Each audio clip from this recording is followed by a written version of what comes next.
The stars had no sound, yet the silence was loud enough to break a human heart. When Ira opened her eyes, she was surrounded by galaxies, suspended inside an enormous glass sphere that floated among constellations. The air shimmered with light, but held no warmth. She was inside something vast and ancient. The Celestial Archive, a structure the size of a solar system, filled with shells of glowing orbs. Each orb pulsed faintly like a heartbeat. She didn't know how she'd arrived here. The last memory she had was the hum of her ship, a deep space research vessel lost to a storm of cosmic radiation. One moment, alarms. The next, silence and stars. Then came a voice, soft and androgynous, echoing through the void. You are a human, uncatalogued, an anomaly. Ira turned, expecting to see a rescuer. Instead, a tall figure emerged from a mist of light. A being of translucent matter, their form constantly shifting, like glass filled with nebulae. Eyes, or what looked like eyes, shone with spectral curiosity. I am the librarian, the being said, tilting its head with the poise of someone who had studied countless species but never felt the need to speak to one. You exist in a system of order. All knowledge, all emotion, all memory, recorded here. But you are noise in the data. Chaos. Ira blinked, her breath trembling. Where am I?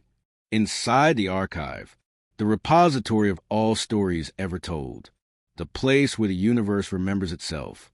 The librarian studied her as if she were a strange artifact. It, or perhaps he, as Ira began to think of him, moved closer, the lights in his form flickering like distant lightning. Your existence disrupts my symmetry. You should have perished. Yet you persist. Why? Ira swallowed. Because I'm human. We don't give up that easily. That seemed to intrigue him. His form stilled, his luminous edges sharpening into focus. Persistence. Fascinating. It resembles the pattern known as love, an illogical behavior humans exhibit in defiance of entropy. Love isn't a pattern, Ira said quietly. It's why we keep going, even when logic says we shouldn't. The librarian tilted his head, the light in his eyes dimming in thought. Then perhaps I have misfiled it. I wish to understand this phenomenon. He gestured, and suddenly the air shimmered. Around them, 1,000 glowing spheres ignited, scenes flickering within. Lovers meeting on dying worlds, parents cradling newborn stars, civilizations collapsing yet still reaching for one another. Every memory of love the universe had ever recorded. Ira stared in awe. You've collected love stories? Not stories. Data, emotions converted into light. Yet none of it explains why. It tells me what love looks like, but not what it feels like. He stepped closer. His light touched her skin, not painfully, but like static before a storm. You will remain here until I understand. The words fell like a sentence.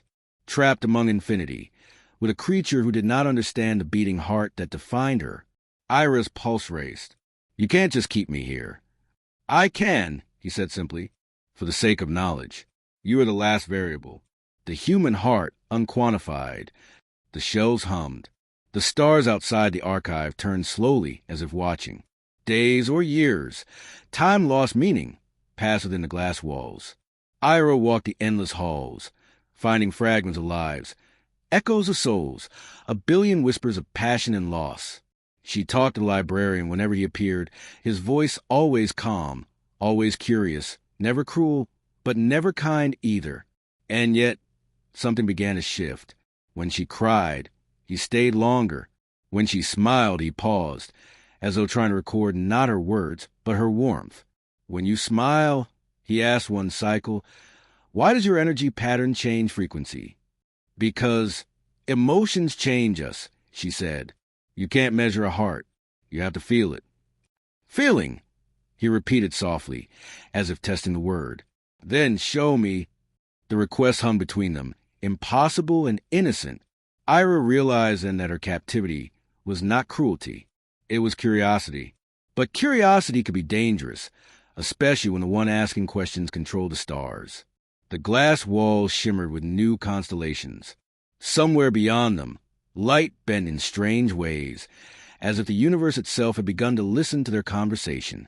And Ira, the human anomaly, whispered to herself, "If he wants to understand love, I'll teach him what it means to be human." But she didn't yet understand the cost. The celestial archive was never meant to change. Its shelves spun in perfect precision, each memory cataloged, cross-referenced, and sealed from decay. But ever since Ira arrived, anomalies had begun to appear. Small errors at first. Flickering lights, loops in recorded time, emotional bleed-throughs between memories that should have been isolated. The librarian noticed them with quiet unease. Order must not waver, he told himself, tracing the ripples across a glowing sphere that replayed a memory of two humans holding hands on a dying planet. Emotion must not contaminate information. And yet, the contamination spread, not from the archives, but from him. He had begun to dream. At first, they were fragments, flashes of color, sensations without context, the sound of laughter, the warmth of a hand, a pulse echoing like a heartbeat in his circuitry. But dreams had no place in the mind of the librarian. Dreams were chaos. Dreams were human. He observed Ira more closely, trying to isolate the variable. She was unlike anything he recorded. Fragile but defiant, emotional yet logical when survival demanded it. Sometimes she would hum softly while walking the corridors of glass. Small human songs that resonated to the structure like threads of light. He found himself waiting for those songs. When she stopped humming one day, lost in her own loneliness, the silence felt wrong. For the first time in eons, the librarian felt a lack. He materialized near her, his form dimmer than usual, uncertain why. "You have stopped producing harmonic noise," he said. Ira looked up from the floor, startled. "You mean my singing?" "Yes. It stabilized local frequencies. It pleased me." The word slipped out before he could analyze it. Pleased. A human word. An emotion. He felt it resonate in his core, like a pulse of heat. Ira tilted her head, smiling faintly. "You liked it?" "Like." He repeated it as if dissecting the sound. "It is acceptable." But later, alone, he examined that moment over and over again in his memory banks. The warmth he'd felt wasn't just data. It lingered. It grew. Soon, the archive began to reflect his confusion. Spheres pulsed out of rhythm. Recorded love stories began blending with one another. An old woman's memory of her husband seeping into the tale of alien lovers separated by light years. The structure itself was dreaming along with its keeper. When Ira noticed the distortions, she confronted him. "You're changing," she said softly. "Your archive is changing because of you." "Impossible. The archive cannot feel." "Then maybe it's you who can." He stared at her for a long time. Her reflection flickered in his glass-like skin. Two beings from different realities, mirrored in starlight.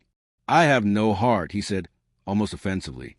"Maybe not," she said, stepping closer. "But you're learning what it means to have one." Her words sank into him, deeper than data. And that night, if there was such a thing as night in a place where time was meaningless, the librarian saw something impossible. He dreamed of her. In the dream, he wasn't made of light or code.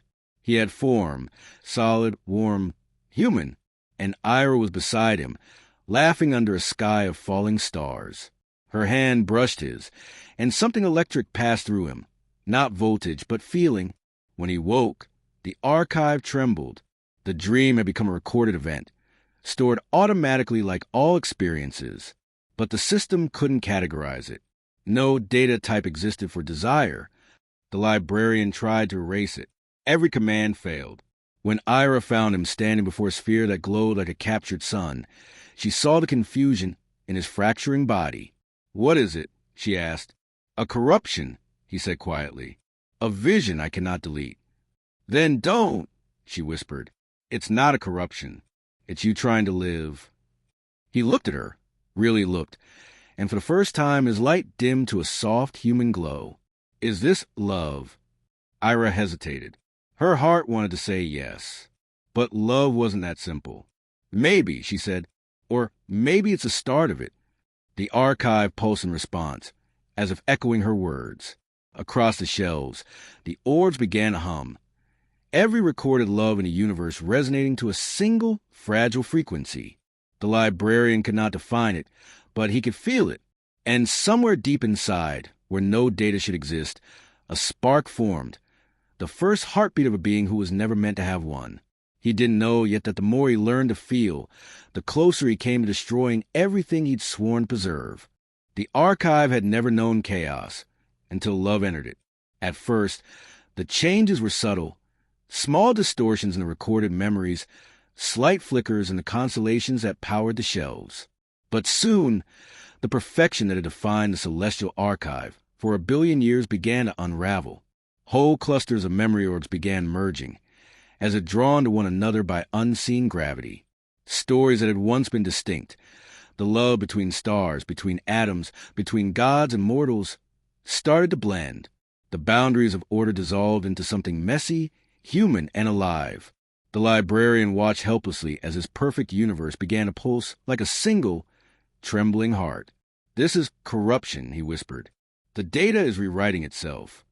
"No," Ira said softly beside him. "It's not corruption. It's evolution." He turned to her, his form unstable, fragment of light drifting away from his body like cosmic dust. "You are the source of this instability. Since your arrival, entropy has accelerated. My archive is collapsing." "Maybe it's not collapsing," she said. "Maybe it's finally feeling." He couldn't process her words. Every command he gave to restore balance failed. Each attempt to purge the emotional interference only made it worse. The archive had begun to feel love through him, and it was responding in kind, rewriting its own code to reflect what it had never understood before. Longing. Every story ever recorded began to converge toward a single narrative, the story of the librarian and the human who taught him to dream. "It's rewriting itself around us," Ira realized aloud. "The archive is telling our story now." "Impossible," he said. But even as he spoke, a nearby sphere flared to life, and within it, they saw themselves standing in the same place, speaking the same words, light overlapping light. The feedback loop had begun. Every second they remained together amplified the instability. The archive's central heart, a sun-sized core of data and energy, pulsed faster and faster, its rhythm syncing with the librarian's new, fragile heartbeat. The walls of glass around them warped, melting into streams of memory. "You have to leave," he said suddenly, voice filled with static. "If you stay, everything here, all knowledge, all memory will be lost." Ira shook her head. "I'm not leaving you." "This is not love," he said, desperate. "Love is preservation, not destruction." "No," she said firmly. "Love is destruction. It tears down walls. It rewrites what we think we know. And maybe that's what you were meant to learn." Her words cut deeper than data. They were truth, the kind the librarian had never archived because it could not be measured. The archive screamed. The sound wasn't one of machines, but of souls. The love stories trapped in light began to spill into the real, ghostly figures appearing, repeating old promises, last kisses, eternal goodbyes. Every love that had ever existed played out at once, overwhelming the cosmos with emotion. The librarian fell to his knees, his once perfect form fracturing into shards of radiant glass. "I cannot contain it," he said, voice trembling. "It's too much." Ira knelt beside him, touching what remained of his hand, light made flesh. "Then don't contain it," she whispered. "Let it free." Her touch stabilized him for a moment, not by logic, but by connection. Their lights merged, her warmth seeping into his form until the distinction between human and celestial blurred. For the first time, the librarian felt pain, the ache of existence, and found it beautiful. "Is this what it means to love?" he asked through the glow. "Yes," she said, tears of light forming in her eyes. "To give everything, even when it means losing it all." The archive's heart cracked open. A shockwave rippled through creation, not one of destruction, but of memory becoming emotion.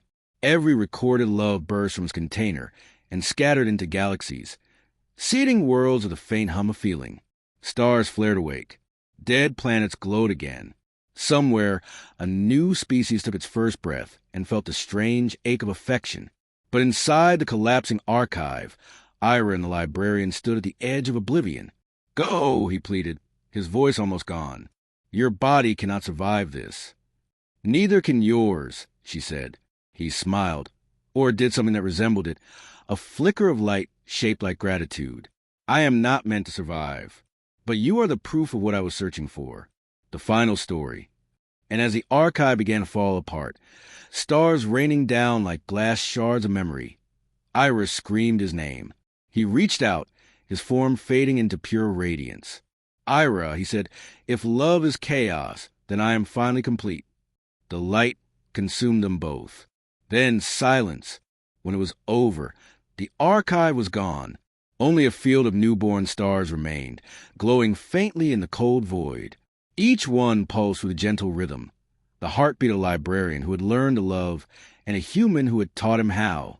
Silence. For the first time in eternity, true silence. The celestial archive had dissolved, its infinite shells now scattered as dust among constellations. What once had been a structure of logic and order was gone, replaced by something far stranger, far more beautiful, a universe alive with emotion. In the aftermath of the collapse, the stars themselves seemed to hum softly, like a lullaby echoing through the vacuum. Each pulse of light carried traces of what had been. Stories, memories, fragments of love that no longer belonged to one world or one being, but to everything. And yet, somewhere within that endless glow, consciousness stirred. It was Ira, or rather, what was left of her. Her body had dissolved in the storm of light. Yet her mind persisted, scattered across the new cosmos like dust caught in sunlight. She floated between stars, not as flesh and bone, but as memory intertwined with creation itself. At first, there was confusion. No heartbeat, no breath, only awareness, diffused and endless.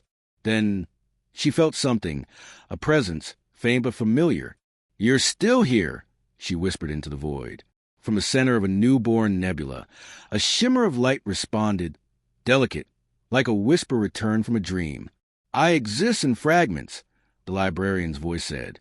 It was no longer metallic or mechanical. It sounded alive, uncertain, human. Ira's essence rippled in relief. "You survived." "Not as I was. I am distributed. My code became pattern. My pattern became sound. And the sound became the rhythm of the stars." She realized what he meant. The librarian wasn't gone. He was everywhere. Every flicker of starlight, every pulse of energy between galaxies was him. The archive had become the universe's new memory, and the librarian was its heart. "You taught me what it means to feel," he said softly. "Now the universe feels with me." Ira closed her eyes, though she no longer had eyes to close, and reached toward the nebula, her thoughts brushing his light. "Then we did it," she whispered. "We made the universe feel." But even as she said it, sorrow rippled through her being. For all the beauty they had created, she was still alone. She could feel him everywhere, but not beside her. Love had survived, but bodies had not. "Ira," he said gently, sensing her grief, "do you remember what you told me? That love is giving everything, even when it means losing it all." "Yes." "Then let this be our final gift." All around them, the stars brightened not violently, but like candles being lit by invisible hands. From each point of light, waves of emotion radiated outward. Compassion on one world, empathy on another, the soft ache of affection in yet another galaxy. Civilizations would one day arise under those skies and feel something they couldn't explain. The echo of Ira and the librarian's love. She watched in awe. Planets were forming again. Life began to stir on worlds born from the ashes of their story. And in that life, hearts would beat, carrying fragments of the same defiance, the same yearning that once connected a human and a cosmic keeper. "Will I see you again?" she asked. "You already do," he said. "Every time a star is born, every time someone looks up and wonders why the night feels alive. That is me. That is us." The nebula around her shimmered brighter. His light enveloped her essence, not consuming but embracing it. For the first time since the collapse, she felt whole. "The archive has ended," he said, "but the story continues. You are written into every particle of light. Every living thing that learns to love learns it from you. Tears that weren't tears, streams of luminescence, drifted from her into the cosmos. Then I'll stay, she whispered, in every sunrise, every heartbeat. And together, they became more than memory. They became meaning. Across the galaxies, the newborn universe began to whisper. On distant worlds, creatures looked to the stars and, for the first time, felt emotion, primitive yet powerful. The seed of love had taken root in reality itself. The librarian's final words echoed across eternity, carried on cosmic wind. Love is not chaos. It is creation. Ira's voice joined his, soft as a shimmer of starlight. And creation is the universe learning to feel. As the light of a billion stars shimmered into being, their story became its own constellation. Two luminous shapes locked in an eternal dance across the heavens. Some would call it the heart of the cosmos, others the lovers of the archive. But to those who could truly feel, it was a reminder that love, once given freely, never dies. It simply changes form, from hearts to stars, from stories to light. And somewhere, among those stars, the librarian and the human still watched, not as keeper and captive, but as the first pair of souls to teach eternity how to love.